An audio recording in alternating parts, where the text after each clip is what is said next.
પોતાના અખંડ સ્વરૂપમાં અને તક્ષક નાગ પોતાની ઝેરી જીભ લપલપાવતો આવે અને તને ડસે તો એની કોઈ પછી પરવા નથી, કારણ કે તું આત્મ સ્વરૂપમય બની ગયો છે.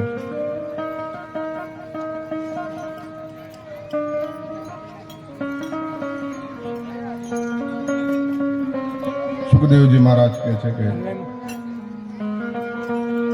હવે તમને આગળ કથા કહું છું.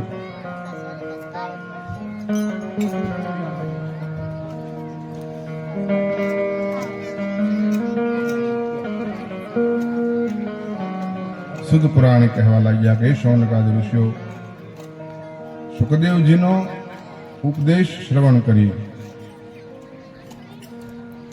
અને સુખદેવજીના ચરણમાં શિર નમાવી રાજા પરીક્ષિત પ્રાર્થના કરે છે કે આપે ભગવાનના સ્વરૂપ અને લીલાઓનું વર્ણન કર્યું, એથી હું કૃતકૃત્ય થયો છું.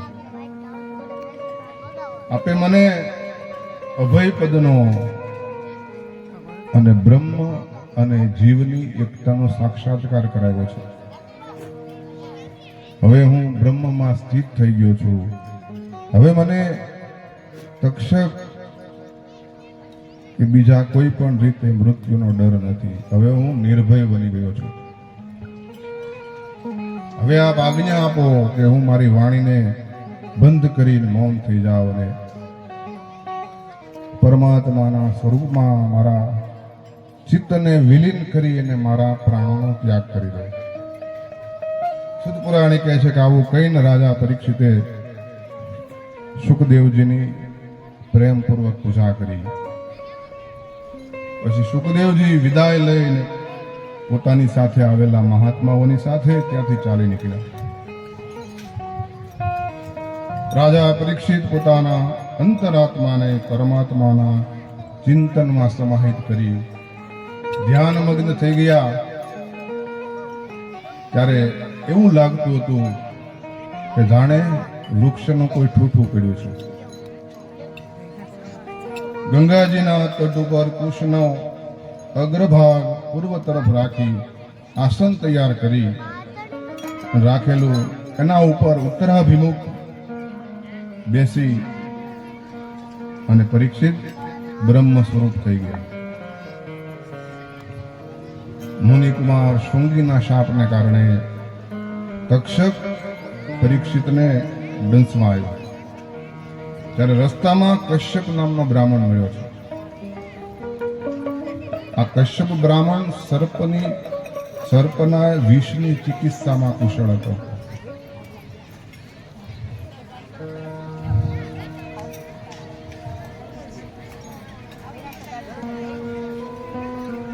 અને તક્ષકે આ જોયું.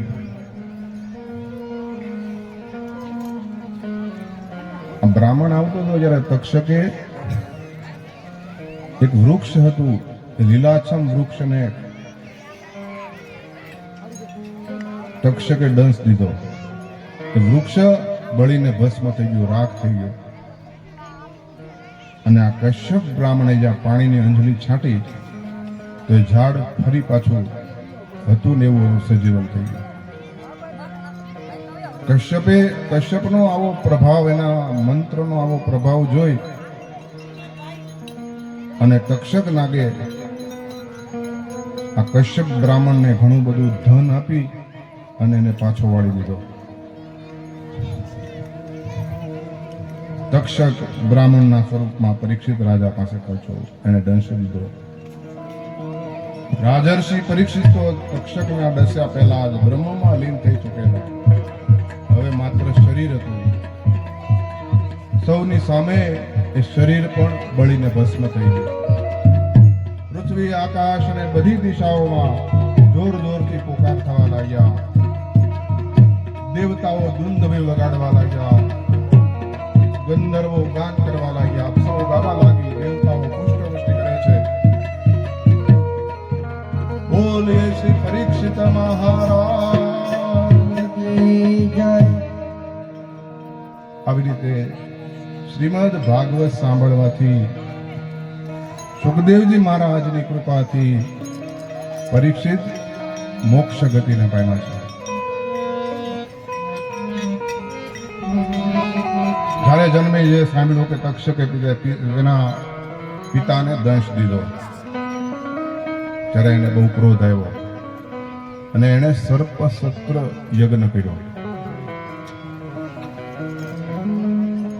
બ્રાહ્મણોની સાથે યજ્ઞ કરવા લાગ્યો. બ્રાહ્મણો મંત્ર બોલે અને ચારે બાજુથી સર્પો આવી અને યજ્ઞમાં પડવા લાગે, યજ્ઞ કુંડમાં પડે છે.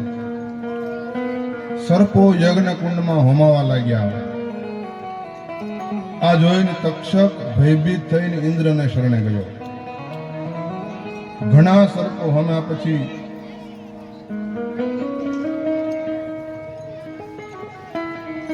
તક્ષક આવતો નથી. જન્મે જઈ બ્રાહ્મણોને પૂછ્યું કે હજી તક્ષક કેમ આવ્યો નહીં. બ્રાહ્મણોએ કહ્યું કે તક્ષક અત્યારે ઇન્દ્રને શરણે ગયો છે અને ઇન્દ્ર તેની રક્ષા કરે છે. જન્મેજયે કહ્યું કે હે ઋત્વિજો, હવે તમે ઇન્દ્ર સાથે તક્ષકને અગ્નિમાં હોમો. બ્રાહ્મણો મંત્ર બોલે છે. ઇન્દ્રનું તક્ષકની સાથે આવાહન કર્યું અને આકર્ષણ મંત્રનો પાઠ થતા ઇન્દ્ર ગભરાઈ ગયો. એનું વિમાન ચક્કર ફરવા માંડ્યું. વિમાન અને તક્ષક સાથે ઇન્દ્ર યજ્ઞકુંડમાં પડવા જઈ રહ્યો છે. એટલામાં બૃહસ્પતિ જન્મેજય પાસે આવ્યા અને કહ્યું કે રાજન, સર્પરાજ તક્ષકને મારવો તારા માટે યોગ્ય નથી.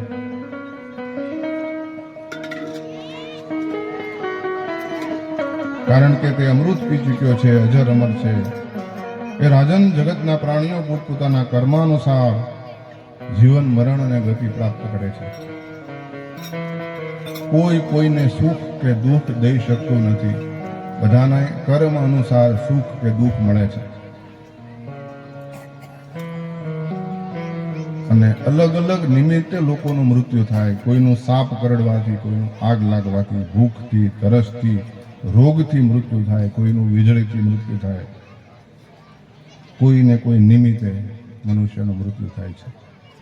વાસ્તવમાં સર્વ પ્રાણી પોતપોતાના પ્રારબ્ધ કર્મ ભોગવે છે. એ રાજન, તે ઘણા બધા નિરપરાધી સર્પોને સળગાવી દીધા છે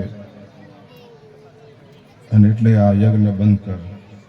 જન્મેજય બૃહસ્પતિની આજ્ઞા માની અને સર્પસત્ર યજ્ઞ બંધ કરાવ્યો. વિધિપૂર્વક બૃહસ્પતિની પૂજા કરી છે.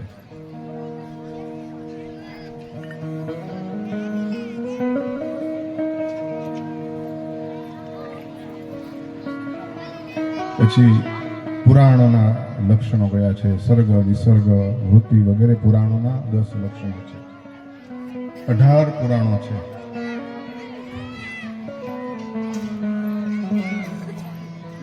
બ્રહ્મ પુરાણ, પદ્મ પુરાણ, વિષ્ણુ પુરાણ, શિવ પુરાણ, લિંગ પુરાણ, ગરુડ પુરાણ, નારદ પુરાણ, ભાગવત પુરાણ, અગ્નિ પુરાણ, ભવિષ્ય પુરાણ, બ્રહ્મવૈવર્ત અને માર્કંડેય પુરાણ, વરાહ પુરાણ, મત્સ્ય પુરાણ, કૂર્મ પુરાણ અને બ્રહ્માંડ પુરાણો કયા છે?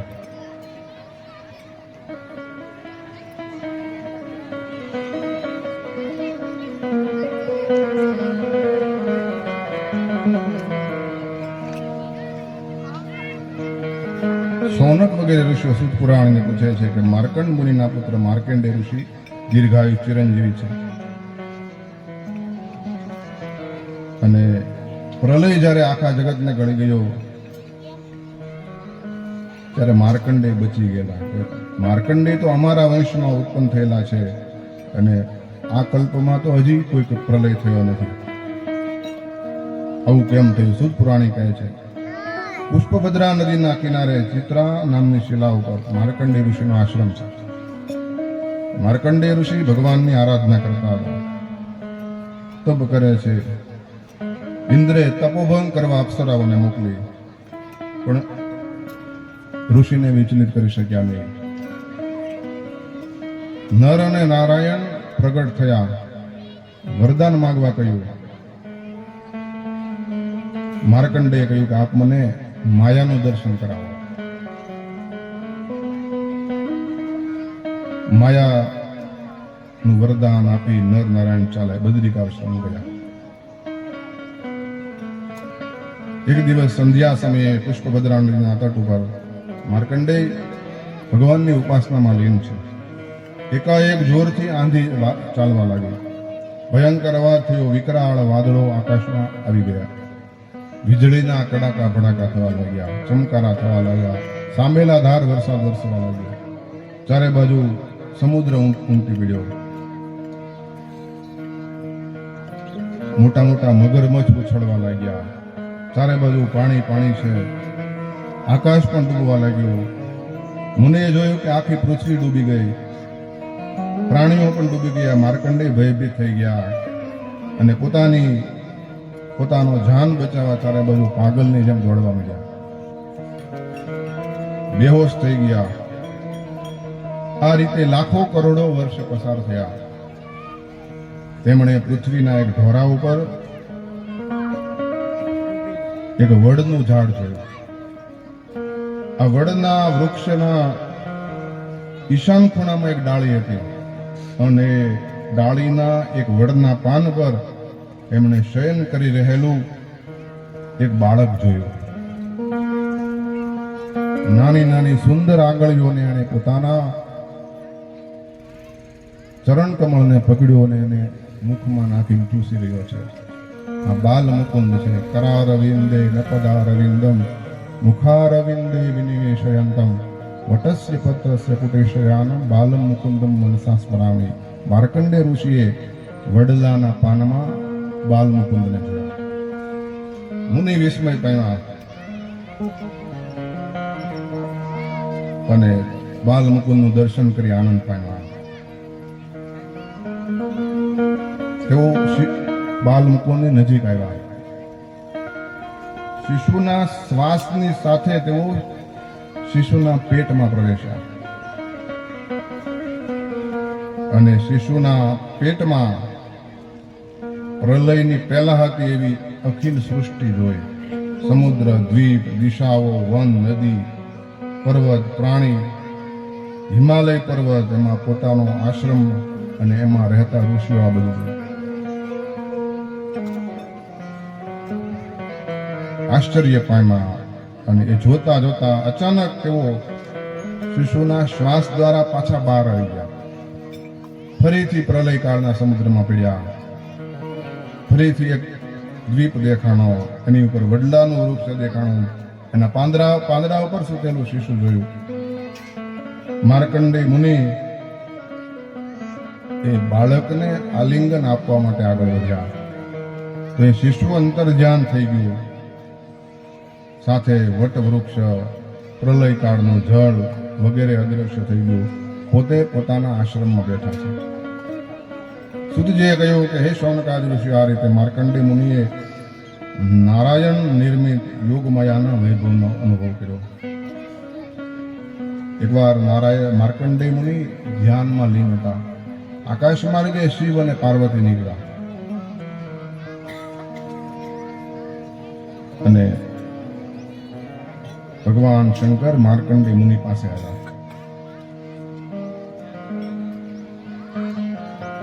મુનિ ધ્યાનમાં લીન છે. શિવજી આવ્યા છે એવો ખ્યાલ ન રહ્યો. શંકર ભગવાને મુનિના હૃદયમાં પ્રવેશ કર્યો. પીળી જટા, ત્રિશૂળ, 3 નેત્રો, વ્યાઘ ચર્મ, 10 ભુજાઓ. એ જોઈને મુનિને નવાઈ લાગી. સમાધિ છૂટી અને શંકર ભગવાનને સામે સાક્ષાત પધારેલા જોયા. પ્રણામ કર્યા, સ્તુતિ કરી. શંકર ભગવાને કહ્યું, વરદાન માગો. મુનિએ કહ્યું, હે પ્રભુ, હું એવું માગું છું કે ભગવાનમાં મારી અવિચળ ભક્તિ રહે. શિવજીએ કહ્યું કે જે તમે માગ્યું એ મળશે, પણ મારું બીજું એક વરદાન છે કે કલ્પ પર્યંત તમારો યશ ફેલાયેલો રહેશે, તમે અજર અમર થશો. શિવજી વરદાન આપી અને પાર્વતી સાથે ત્યાંથી વિદાય થયા.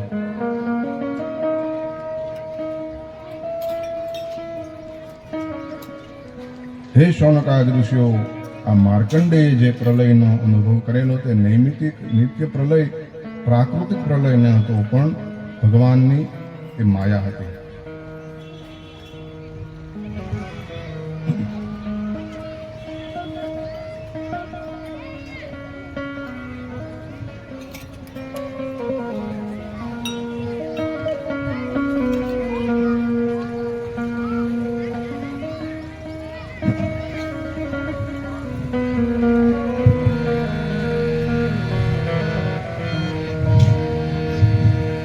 હરિ હરિ કે વનનો મોરલો ગિરધારી રે.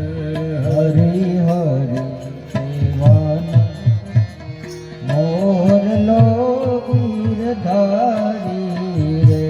હરિ હરિ કે વનનો મોરલો ગિરધારી રે. હરિ હરિ કેવન મોરલો ગિરધારી રે. રાણી રાજ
સિયારામ.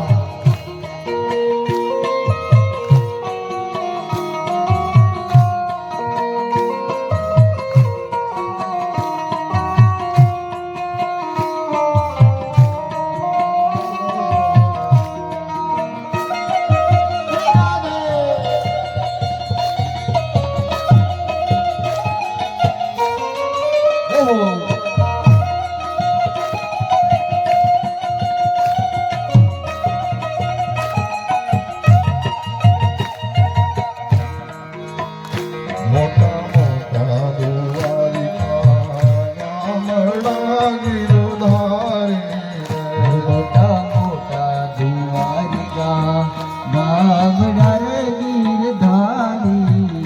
મોટા મોટા રણ છોડ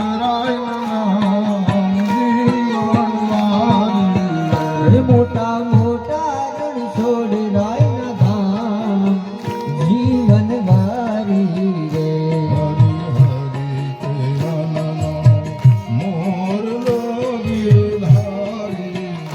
હરી હરી કેવલનો મોર રો ગીરધારી રે. જય હો.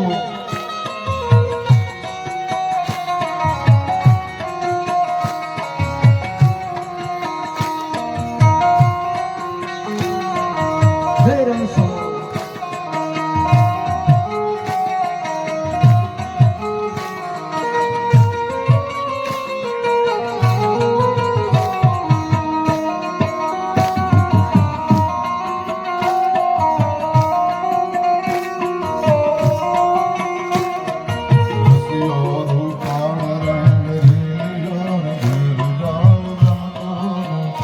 આવો રસિયો રૂપાળ રંગ લેલિયો, હરી જાઓ ગમતું નથી. મારી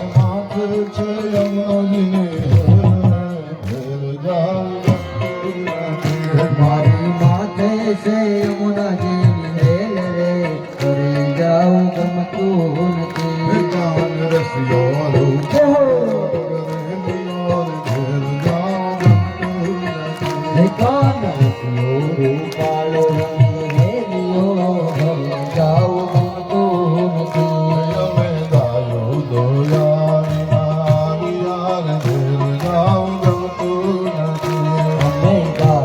દોયા ના યાર ઘેર જાઓ ગમતું નથી. હવે જોજો વાછરડાના ઘેર જાવ ગમતું નથી. હવે જોજો વાસરડાના ખેલ રે, હરી જાઓ ગમતું નથી. કાન રસ્યો રૂપાળ રંગ રેલિયો રે, ઘેર જાવ ગમતું નથી.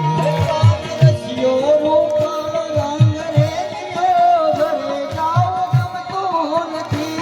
અમે છાશો કર્યા વિના યાર ઘેર જાવ ગમતું નથી.